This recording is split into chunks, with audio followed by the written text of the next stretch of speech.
I'm Big Sis with Real Black, and I'm here in front of the Marion Theater in Philadelphia. What did you think of My Brother Marvin? I actually thought the play was pretty good. Actually, I'm from Detroit, so I seen it earlier, but I brought my girlfriend out for Valentine's weekend. So you saw it twice, here in Philadelphia as well as Detroit? Yes, ma'am. Yes, awesome. Is there any differences between the two? Actually, I thought this one was just a little bit better. It seemed like they had more time, so they added little extra things that they didn't have in the first one, but the first one was great, actually. It's fabulous, absolutely wonderful, and Keith Washington is gorgeous. Gorgeous, gorgeous. I didn't even recognize him. But I'm just glad to be able to know the real story behind Marvin Gaye, what really happened.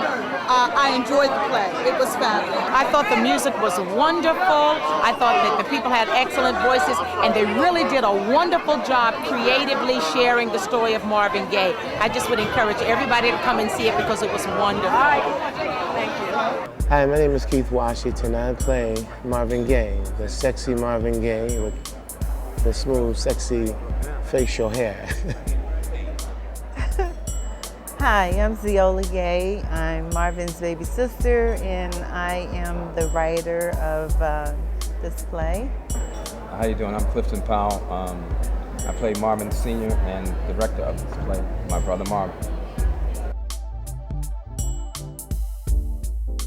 I happen to have met a gentleman named Quentin Perry who flew out to California to meet with my manager and I, and had the wonderful idea of doing my story that I had planned to do in a movie or, my book, and just decided to put it in play form. He hired this wonderful playwright, Angela Barrow, who definitely helped me with this. She, saw my vision as I was speaking, telling her the story, and she put it in play form, and then Cliff came aboard, and history was just being made. This is my first time directing theater, or television or film. It's always been my dream to take this urban circuit to another level, and sometimes when you put it out in the universe, and Marvin Gaye's story is something that I would not want to be out on the circuit involved with any other piece of theater except the honor that comes with directing this piece and being involved in this piece as an actor and a director. The play starts actually when Marvin was a kid, up until Marvin is in his 20s to 30s, and up until the age that I play Marvin. There's actually 3 Marvins. There's a young kid, and then there's another gentleman that plays the middle-aged Marvin. And I play the Marvin that everyone, the what's going on Marvin.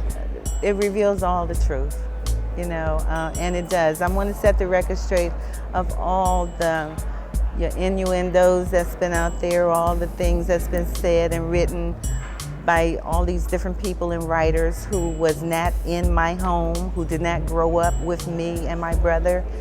People need to realize that Marvin was my brother before he was a superstar, a husband, a Motown artist, whatever. He was my brother first.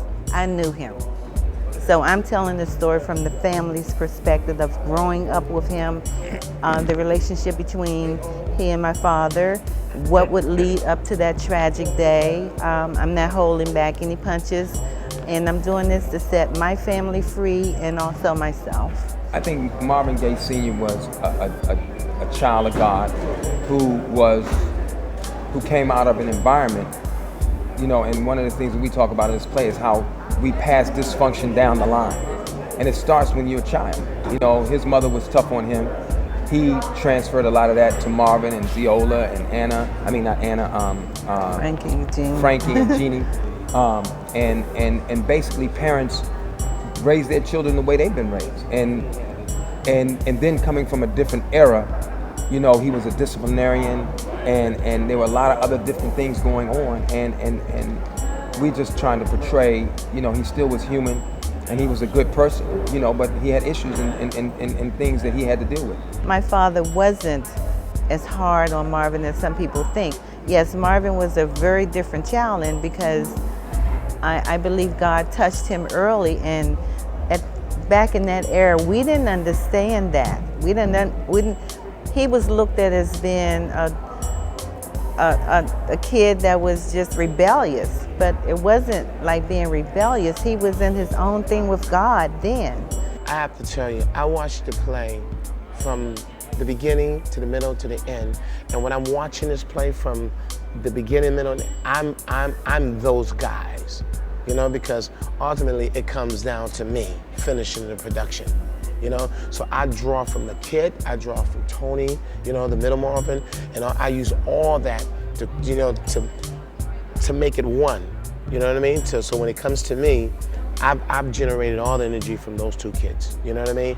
And that particular point when destruction is coming, I'm well caught up in that moment, you know?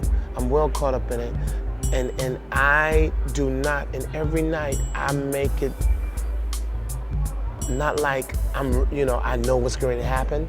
I don't live it by that. I'm going out there not knowing that my father's going to shoot me. You know, even though it's a play, I know, we all know what the outcome is, but I go into this as though every night I don't know what's going to happen, but I know if I put my hands on my father, you know, from the words that he said to me as a child, that this would happen.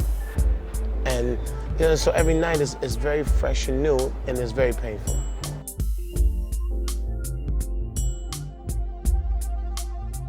For all the people out there who watch me and, you know, in movies and on television, I really do encourage you to come out and see this wonderful story, My Brother Marvin. It's a wonderful, wonderful story. It's a wonderful afternoon, evening at the theater, and it's not just entertaining, but it's educational.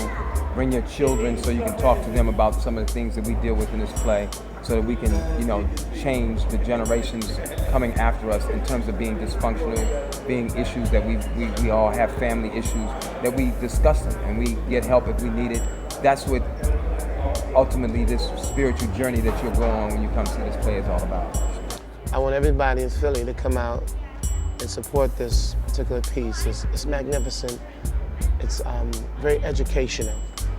And everybody can learn something from this.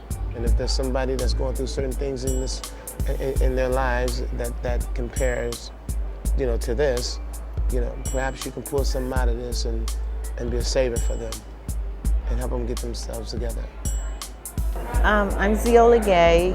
I'm Marvin's baby sister, and I would love for you to come to see the play so you'll get some closure, the same closure I'm feeling.